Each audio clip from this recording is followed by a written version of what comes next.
Olá, eu sou Valéria Habib, sou fonoaudióloga e trago o tema para que a gente possa refletir e conversar um pouco sobre gagueira, conversas e verdades.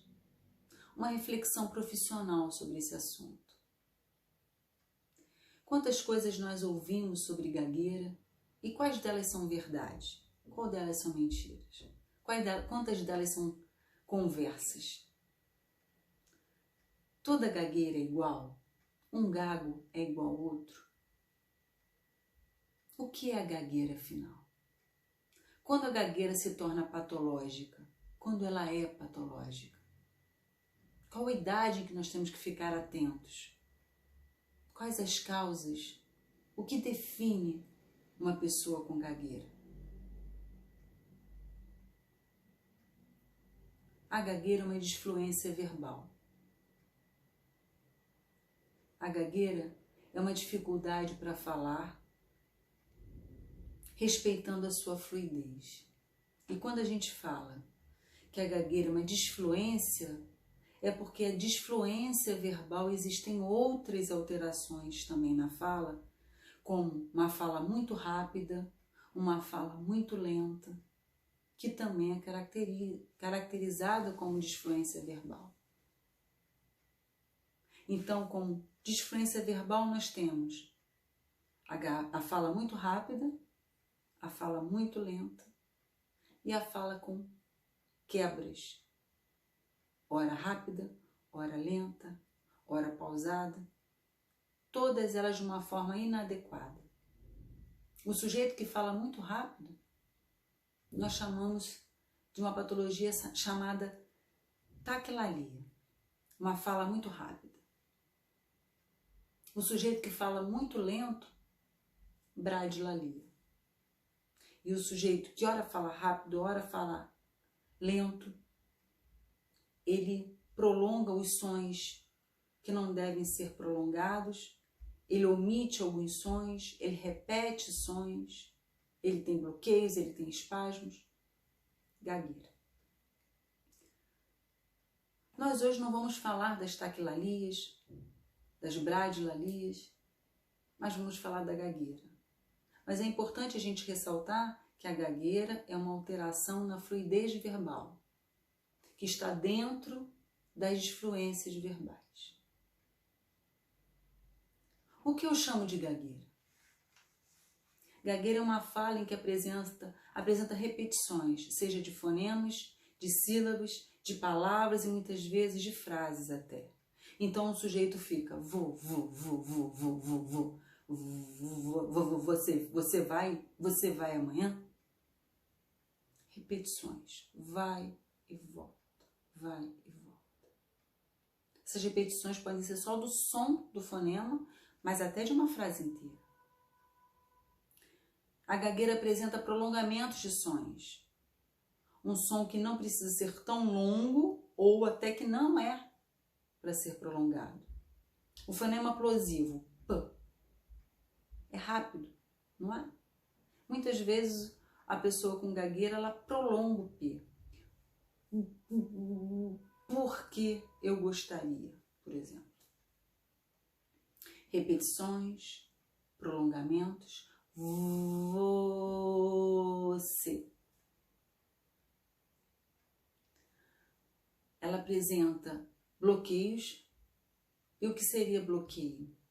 O indivíduo precisa, para falar, inspirar, e esse ar que é expirado, as pregas vocais, elas se coaptam, e vai saindo então a voz da laringe. O indivíduo com gagueira, ele tenta falar e não consegue, porque as pregas vocais dele estão em espasmos, estão bloqueadas. Então o ar sai, ele tenta inspirar enquanto fala e não consegue. Então ele fica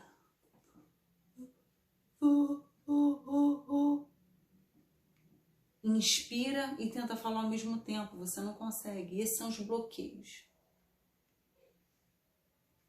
Ele também manifesta algumas alterações corporais. Muitas vezes tem sudorese, taquicardia, tem ansiedade, Só dele pensar que vai precisar falar com alguém, ele já entra em ansiedade. Ele adquire medo de situações que possa colocá-lo em exposição.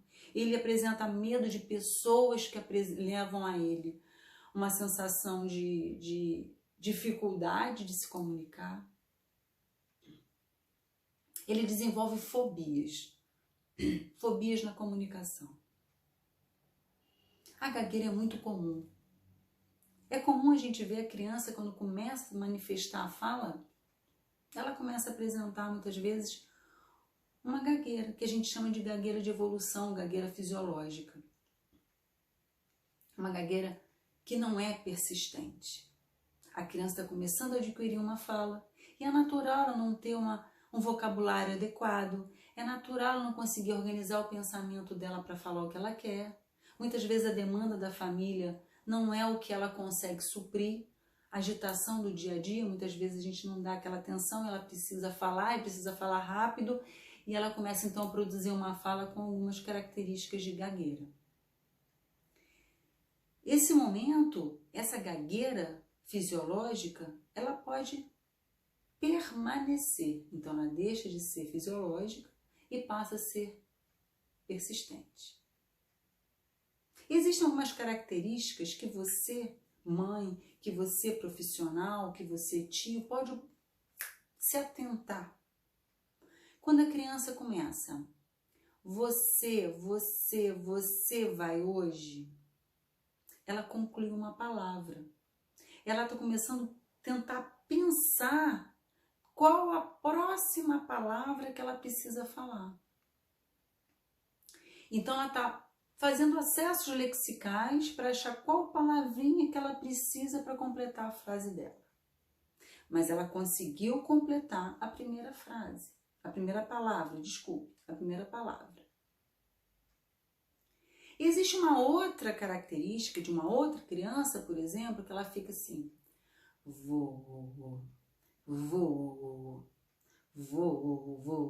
você. E depois, então, tenta continuar o restante da frase.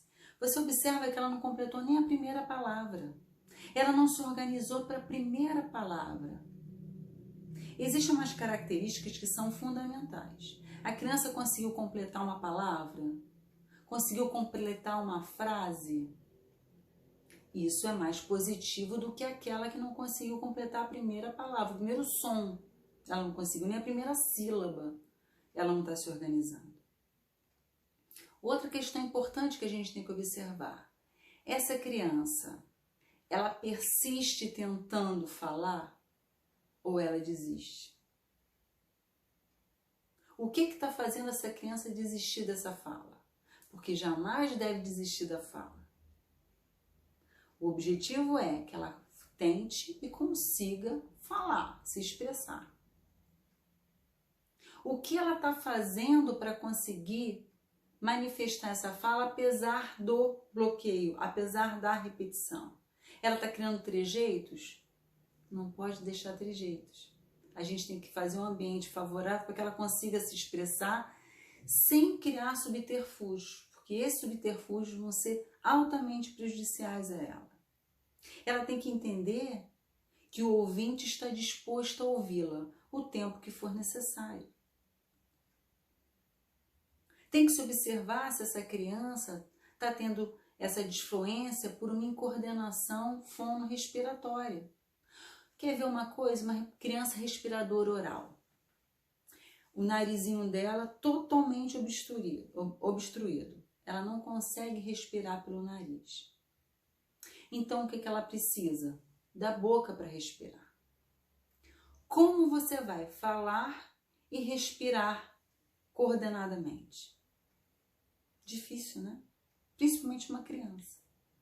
Então, se uma criança é respiradora oral e está gaguejando, opa, vamos cuidar desse narizinho dessa criança, vamos ver o que está acontecendo lá. É uma adenoide hipertrofiada? É uma alergia constante? É uma otite constante que está impedindo essa respiração nasal? É uma criança que baba muito?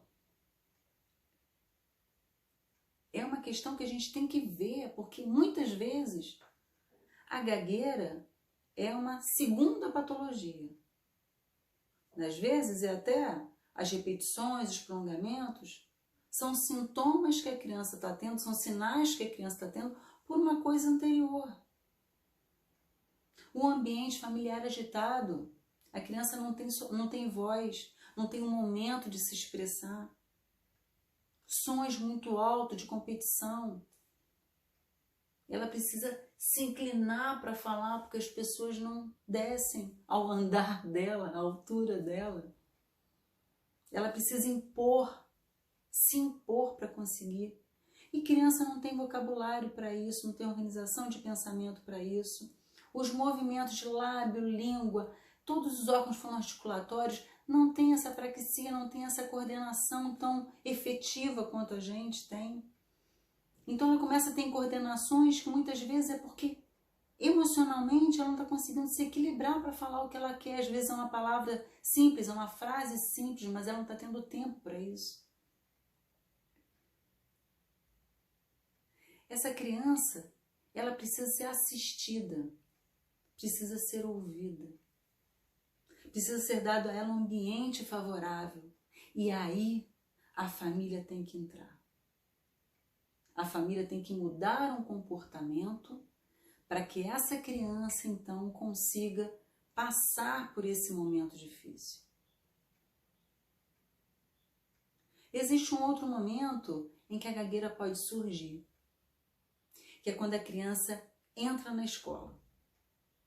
Hoje as crianças entram na escola um pouquinho mais cedo, em creche, mas eu digo que quando ela entra na escola, no momento da alfabetização, do primeiro ano, que era a antiga alfabetização, agora é primeiro ano, né? Que ela começa a aprender a escrever, a ler, em que a tia não é só mais dela só, em que as atenções da família não são só para ela, mas tem os outros amiguinhos também que ela tem que dividir a atenção, em que existe a competição, em que o coleguinha fala melhor que ela, o coleguinho já aprendeu a ler e ela ainda não, o coleguinha é mais rápido do que ela, enfim.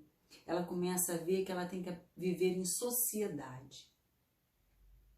Nesse momento, muitas vezes a gagueira, essa disfluência começa a surgir também.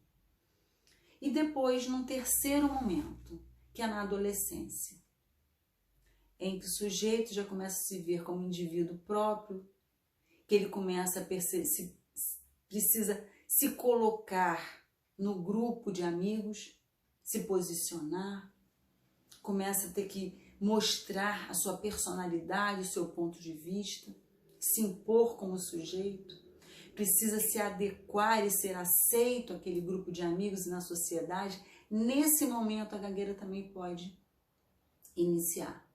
Então existem 3 momentos importantes que a gente tem que observar. Quando a criança começa a falar com 2 aninhos de idade, vai até os 4 mais ou menos. Depois, quando ela, na fase que ela está começando a aprender a ler, a escrever, matérias dadas. E no terceiro momento, na adolescência. São os 3 momentos mais importantes que surge a disfluência. Então, são esses 3 momentos que nós temos que dar muita atenção. Observe a sua casa, observe a escola, observe os amigos. O que pode estar acontecendo nesse meio que está incentivando, ou que está pelo menos facilitando com que a fala dessa criança seja prejudicada? Como está esse adolescente? Ele está conseguindo se posicionar? Ele está conseguindo se relacionar com os amigos em casa? Ele tem alguma questão que pode estar levando a essa dificuldade de expressão? Como é que está a sua audição? Como é que está a sua visão? A sua parte orgânica tá bem? Esses 3 momentos que a gente tem que observar muito, que são importantíssimos para o indivíduo se tornar um bom falante. Existem outros momentos também, que a gente vai ver a seguir.